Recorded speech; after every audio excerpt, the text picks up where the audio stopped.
The royal wedding is over, but the public's love affair with the royal couple endures. Just today, the internet was busy decoding the new coat of arms for Meghan Markle, now the Duchess of Sussex, to find any hidden romantic homages to Prince Harry.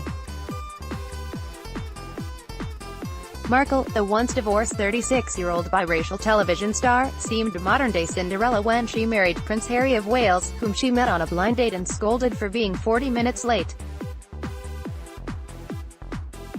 Lifetime even made a TV movie about their romance.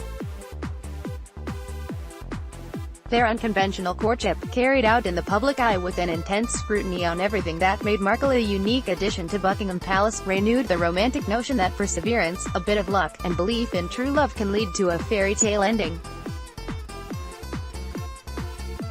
Of course, it was Hollywood that perfected the fairy tale ending. We've all seen the one about the improbable couple who get together after some hilarious hijinks. But, if you dig a little deeper, rom-coms and other tear-jerkers can teach us serious, and sometimes silly, lessons about real-life love. This week, the NewsHour staff joined 3 film and culture experts in sharing what they'd learned about love from romantic movies, from the necessity of friendship in a relationship to the imperfection of love. My best friend's wedding taught me that these movies are fantasies, modern-day fairy tales. They're not a guide for how to be a real person in the world. Throughout that movie, Julia Roberts' character behaves like a rom-com heroine.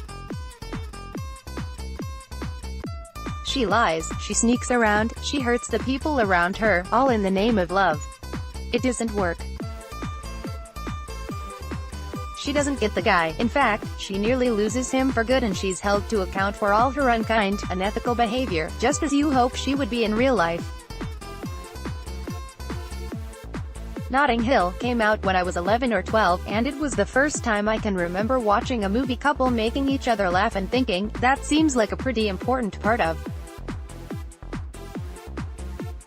a romantic relationship. That movie is, for all its flaws, an exemplary genre film, and the banter between the couple isn't the kind of combative sparring you usually think of when you think of rom-com banter. They're not competing, they're collaborating, and it's endearing and fun and sexy. I didn't enjoy 500 Days of Summer all that much, but one thing it taught me was that each party will remember the relationship, and its end, differently. And they'll tell themselves, and the people around them, their version of the story. I always wonder what if Tom Joseph Gordon-Levitt really saw Summer Zooey Deschanel as a full person, not just a hot blank slate, and listened to her. What would that movie look like if we got to hear her version of events?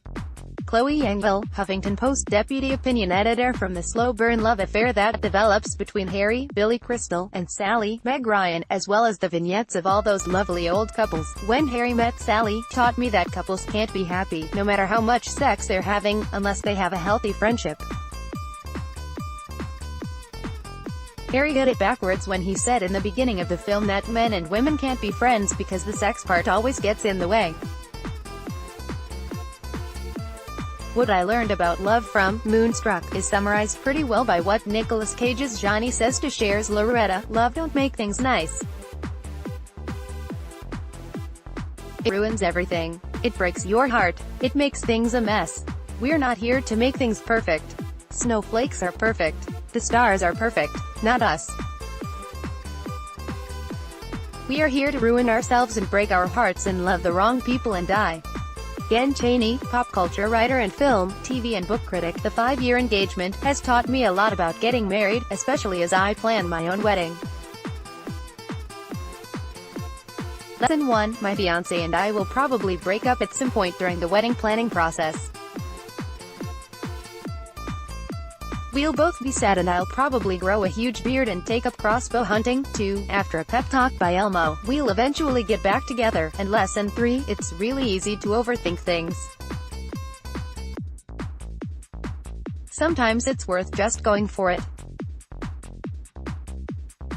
The Notebook taught me that the way to impress a girl is by jumping onto a Ferris wheel and threatening to hurt myself if she doesn't want to go on a date with me. Michael Bolter, PBS NewsHour news assistant. She's all that. Taught me that, much to my chagrin, women are rarely impressed by hacky sack. The breakup taught me that you should not underestimate the fighting skills of a person in an a cappella singing group.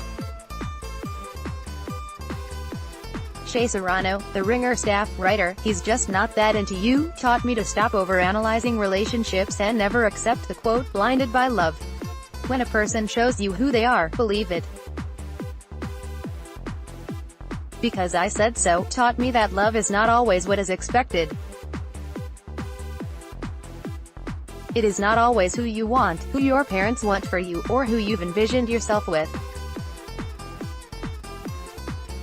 Loves show up when you least expect it, and the man of your dreams could be the last person you expected. Dee Mazin, PBS NewsHour online production assistant.